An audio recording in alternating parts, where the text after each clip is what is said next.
all your burdens lifted, carry all away. Precious blood has washed away the stain. You're listening to a message presented at New Market Christian Church. We're located at 300 South 3rd Street in New Market, Indiana. We meet for Sunday school at 9 o'clock and for worship at 10 o'clock each Sunday morning. If you do not have a church home, we'd love to invite you to join us here at New Market Christian Church. And now, a message by Dr. Gary Snowden. That close this morning.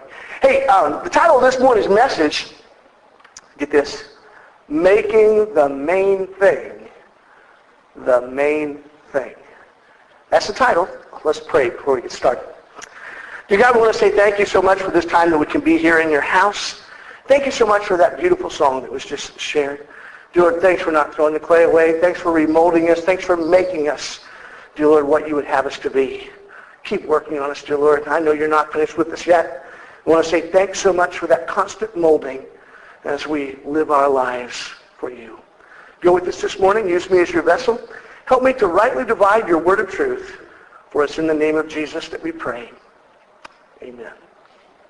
Wow. Making the main thing the main thing. The text we're going to be looking at this morning, if you want to turn to that and hold it in readiness, it's on the screen there, James chapter 4, verses 13 to 16. And we're also going to look at Psalms chapter 90, verse 10 as we go throughout the morning. I did want to share with you, though, a story that I read this week as we kind of get started. It's a story that really helps us understand how important it is for us to take time for people. The woman telling the story, well, she met a little 7-year-old girl on the beach. How many of you like going to the beach? I love it. I don't like to get in the water. I don't like to get wet. I don't like getting wet unless I get a bar of soap and water falling down and it's warm. I'm just one of those people. But I love to go to the beach. Has nothing to do with the water. As far as the looks of it, the feel of it, what it does have to do with is the sound of the water, the waves. I love to just sit and listen to those waves crashing in. It's just really relaxing for me. Well, this woman had driven about 3 miles just to hear the crashing of the waves there at the beach. Whenever the world would begin to close in on this woman, she would head out, just sit there and relax and listen to the waves as they would move in and out. You can almost hear them, can't you? Just thinking about how that sound envelops you. The sound of the waves, well, it helped her to find peace. It was special for her. But one day as she was sitting there listening to the sound of the water crashing in on the beach and making its way out again, she was playing in the sand, making just a little sand castle. And when she looked up from her work, she found herself staring right into the beautiful little blue eyes of a girl. That little girl was just there watching her make that sand castle. The little girl quickly said hello to her. But I tell you what, she came to the beach to get away from everything. And she really wasn't in the mood to be bothered by this little child. So she just nodded her head and said, I'm building me a sand castle. The little girl said, I see that. I see what you're doing. Is that any particular castle? I mean, are you patterning it after? Is it any particular castle? I don't know, the woman responded. I just like to feel the sand flowing through my fingers. She thought that would pacify the little girl. She sat there, she slipped off her shoes and went back to playing in the sand, thinking that the little girl would go away and leave her alone, but she didn't. She stayed there, and it didn't take long for her to say, did you see that? Did you see that? It's a sandpiper. And the little girl pointed to the bird, and she said, that's a joy. The older woman thought to herself, no, it's not. It's a bird. She says, no, it's a joy. My mama has always told me sandpipers come to bring us joy. Sandpipers come to bring us joy. The bird went gliding on down the beach. Goodbye, Joy, the woman muttered. And underneath her breath, she said, hello, pain. And she got up to try and leave the little girl behind. She didn't want to be bothered. She was depressed. She was feeling like she couldn't put one foot in front of the other. She just wanted to be left alone. She didn't want to be bothered. Unfortunately for her, that little blue-eyed girl followed along right behind her. Finally, the little girl hollered up at her, "What's your name?" That rugrat just wouldn't give up. She couldn't get away from her. Finally, she answered, "My name's Ruth. My name's Ruth Peterson." Little girl piped up, "My name's Wendy." She was so proud of that name. Not only that, it was kind of like my daughter. My daughter would always say, "I am 2 years old and just fine." So, was it 2 or 3? I am 2.5 and just fine. She would answer that question to everybody. She said, "My name is Wendy and I'm 7 years old." She said, "Hi, Wendy." And that made Wendy giggle. She started giggling and pointed to her, and she said, "You're funny." In spite of the gloom that woman had been enveloped in, she couldn't keep herself from laughing. She started giggling too. And then her laugh made the girl giggle even more. They were just giggling and giggling. The little girl's giggle followed her all the way down the beach for quite some distance. And finally the little girl called out. She said, "Come again, Mrs. P. Come again. We'll have another happy day." Well, several days went by.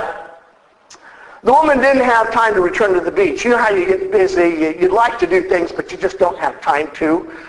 Finally, she was standing in her sink one afternoon, and she was doing the dishes, and she took her hands out of the dishwater, and she said out loud, "I need a sandpiper." "I need a sandpiper." She grabbed her keys. She headed to the beach. The breeze was just a little chilly that day, but she strolled along trying to regain that feeling of peace once again. She'd forgotten all about that little blue-eyed girl that she had met the time before. So she was kind of surprised when the little girl just appeared seemingly out of no place and said, "Hi, Mrs. P. You want to play?" With a twinge of annoyance, the woman asked her, "What did you have in mind?" "Look at me, I'm old. What did you have in mind?"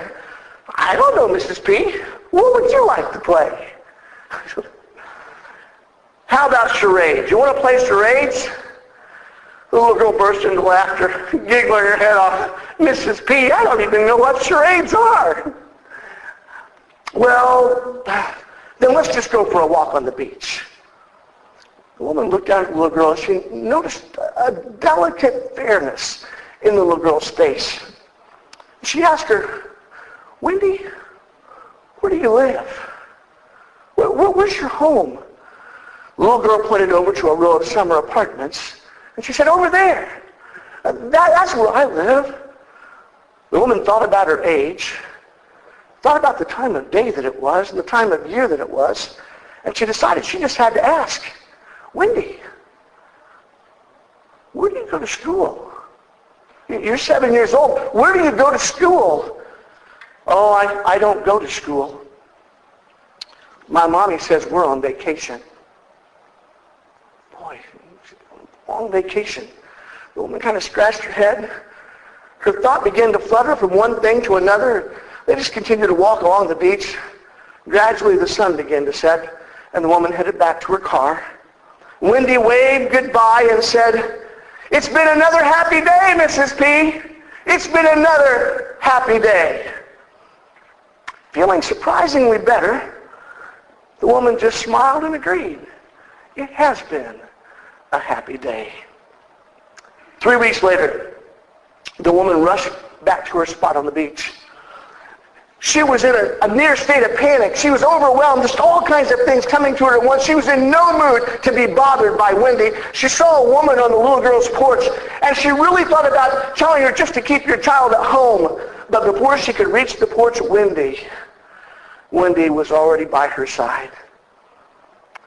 The woman had reached her limit. She couldn't stand it anymore. This was just too rough of a day for her. She looked at Wendy and said, "Wendy, if you don't mind, I'd rather be alone today," with a snappy voice. The little girl seemed unusually pale and out of breath. She managed to ask the woman, But why?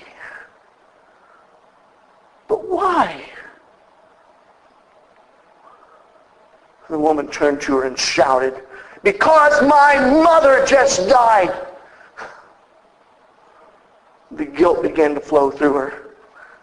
She could see the sadness in the little girl's face, and she began to question inside of herself, why in the world did I say such a thing to this beautiful little girl? After a period of silence, the little girl said, oh, so this is a bad day then. Yes, it's a bad day today. It was a bad day yesterday and the day before that. Oh, just go away. But the little girl stayed there. And eventually she got the courage to ask her question. Did it hurt? Mrs. P, did it hurt? Did what hurt? The woman was getting angry with the little girl and with herself. Did it hurt when she died? Well, of course it hurt, she snapped. And then she just stomped off and headed back to her car. A month or so after that, she went back to the beach, but Wendy wasn't there.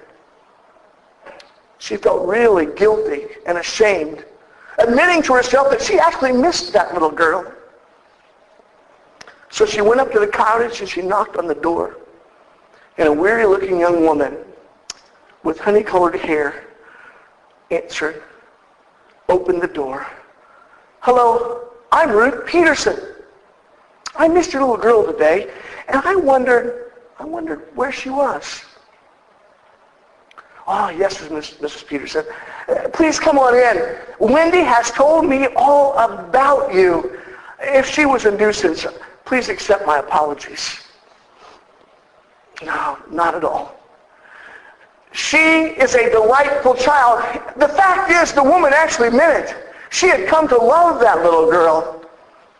She had grown so fond of Wendy that she cared about her. She looked at Wendy's mom and said, but where is she? She says, Mrs. Peterson, I'm just so sorry to be the one to tell you this, but Wendy died last week. She had leukemia. Maybe she didn't tell you, but she loved this beach so much.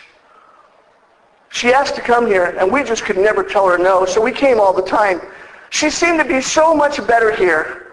She had a lot of what she called happy days on the beach. But the last few weeks, leukemia just got worse and worse, and she went downhill really fast. She left something here for you. Let me see if I can find it. By now, Mrs. Peterson was overcome with guilt and with grief. All kinds of feelings of sadness were rushing through her heart. Her mind was searching for words, but no words came. Soon Wendy's mom returned. She handed her an envelope with Mrs. P printed on the front of it. Just Mrs. P in childlike handwriting. Inside was a drawing done with bright crayons. A yellow beach, a blue sea, a beautiful sky with a little brown bird. And underneath it was printed in Wendy's own hand, a sandpiper to bring you joy. The woman's eyes filled with tears. A heart that had almost forgotten how to love opened wide. She took Wendy's mother in her arms, and she began to say over and over again, I am so sorry. I am so sorry. Both of them, tears running down their eyes, both of them crying on one another's shoulders. I am so sorry, she said. This precious little picture is now framed and hangs in Mrs. Peterson's study. 6 little words. A sandpiper to bring you joy. 6 words that speak of Wendy's harmony, of Wendy's courage, of Wendy's love. a sandpiper to bring you joy. A gift from a child with sea blue eyes and hair the color of sand. A gift from a little girl who taught Mrs. P how to once again open her heart to love. It's just a story. But I wonder how often we're like Mrs. P, so concerned about what we're going through that we miss what those around us are facing. I've got news for you, friends. Life is too short to waste. We don't have a lot of it. I'm afraid sometimes we're so busy with the little things in life that we're missing what's really, really important. And I think James brings that out in a way that we ought to open up and dig through this morning and come to understand. There in James chapter 4, verses 13 to 16, it points out how people have a tendency to constantly chase after things. They become captive to things rather than committed to God. In verse number 13, God makes it clear that man makes grand plans. And we do. Do we not? We make grand plans. This is what the verse says. It says, "Come now, you who say, today or tomorrow we will go into such and such a town and spend a year there and trade and make a profit." Wow. Get on the internet, look down through Facebook, and you're going to see lots of posts. How to become a millionaire. How to become rich with my secret plan. Everybody wanting to chase after the almighty dollar. I want to get a bigger house. I want to get a bigger car. I want a camper. I want a boat. I want to begin a business that becomes so huge that I'm a millionaire. Who wants to stop there? I'll become a billionaire. It's just on and on and on it goes. We make grand plans. I'm going to do this and I'm going to accomplish this and I'm going to make this happen inside of my life. Don't we do that as human beings? We make grand plans. Sometimes they're not that big. We're going to go to Kings Island next week and have a great time. We're going to go to Holiday World and have a great time. We make all these grand plans, but we don't know. You never know. We do have a tendency to make grand plans, don't we? Verse number 14, it continues. There it tells us, man has no idea how long he has on this earth. Let's read. It says there, "Yet you do not know what tomorrow will bring. What is your life? For you're a mist that appears here for a little time and then vanishes away." Wendy had 7 years. 7 years. And poof, her life was gone. Man has no idea how long he has on this earth. You can be talking with somebody 1 minute and an hour later, they can be gone. It's just a reality. Life is short. Like a mist. It's here for just a little while, and then it's gone. Verses 15 and 16, it tells us, man should commit to seeking the Lord's will in all that he does. It's not what do I want to accomplish, what do I want to do, where do I want to be. We need to take time to ask God what his plan for us is. I think sometimes we're so busy making our own plans that we fail to get on our knees and ask God what his plans are.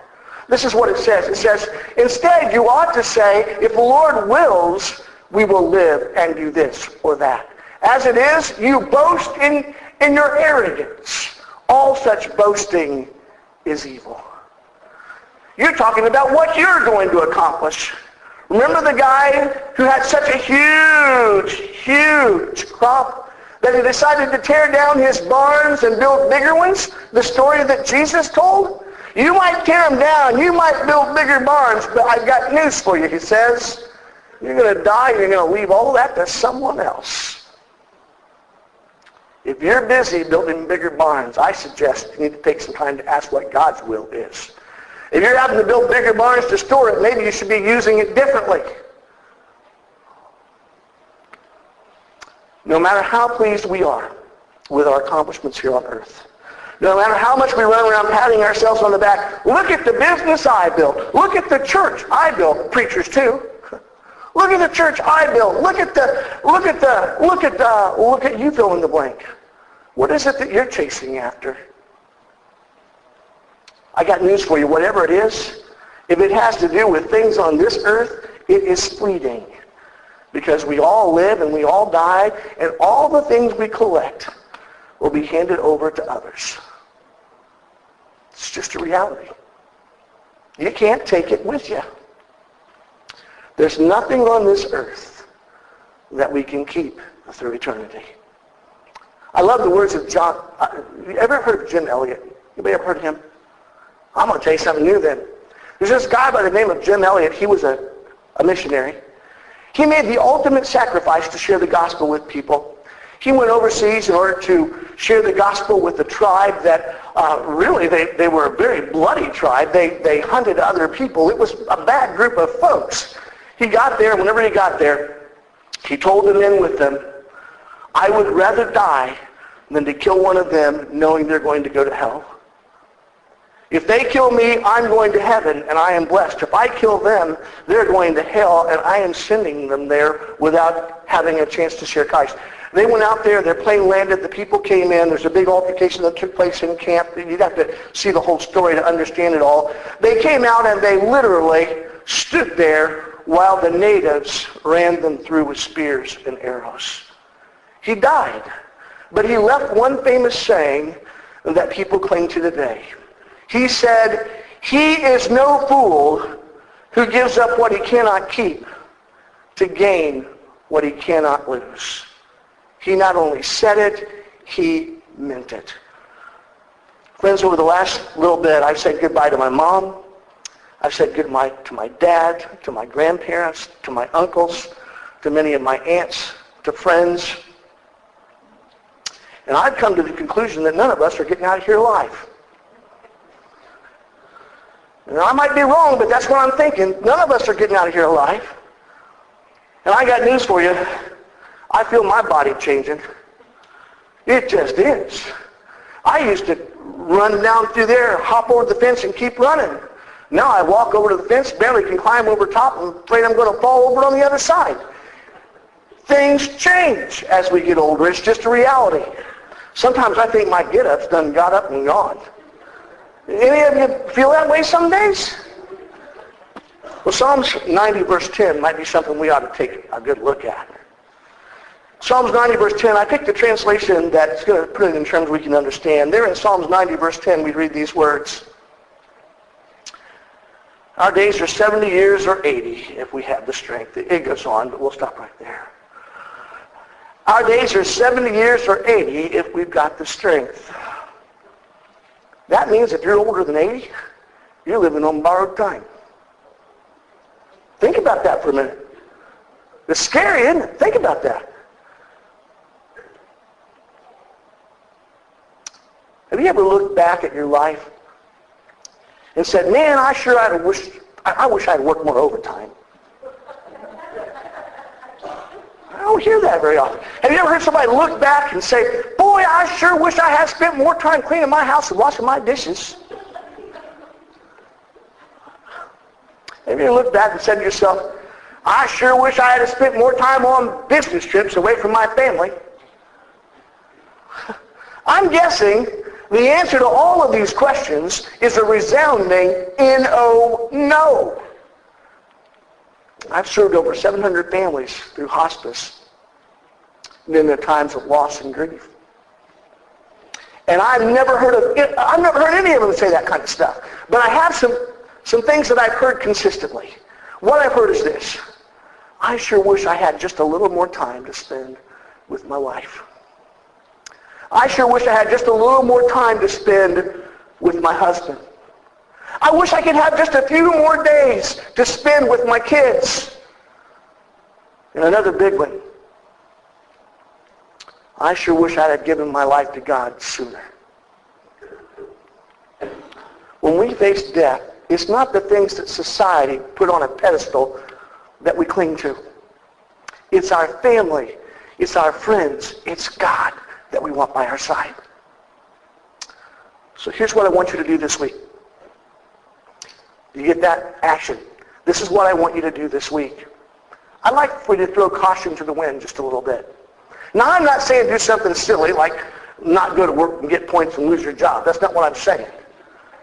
What I'm saying is throw a little bit of caution to the wind. Set aside some time from all that you're doing work-wise to spend just a little while with your family. Take some time and spend it with your friends. You'll be amazed at how much better you feel when you get the focus off of things and start to put it back where it belongs with family and friends. And do this. Take some time to spend with God. My very best memory of my dad revolved around something like this. A box of crayons and a coloring book. My dad had been out working. He was always out working. He could barely read or write. He worked minimum wage jobs his whole life. He would go work in the factory all day, come home and work in the junkyard all night, go out on runs. Didn't have very much time. He was always working. But one night I was sitting at one of those Millimac tables. This was a red Millimac table with the chrome and the chrome of the seats. You remember those, the vinyl seats? I was sitting there at that Millimac table with my coloring crayons and my picture book. And without me even asking, Dad pulled up a chair.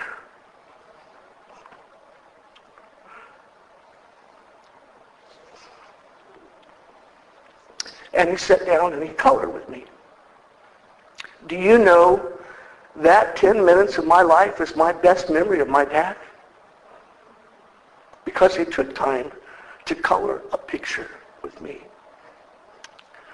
Don't let the cries of work and school and things distract you.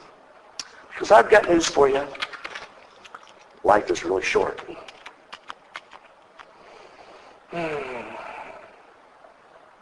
How about you, Phil? Can I get you to help me for a minute?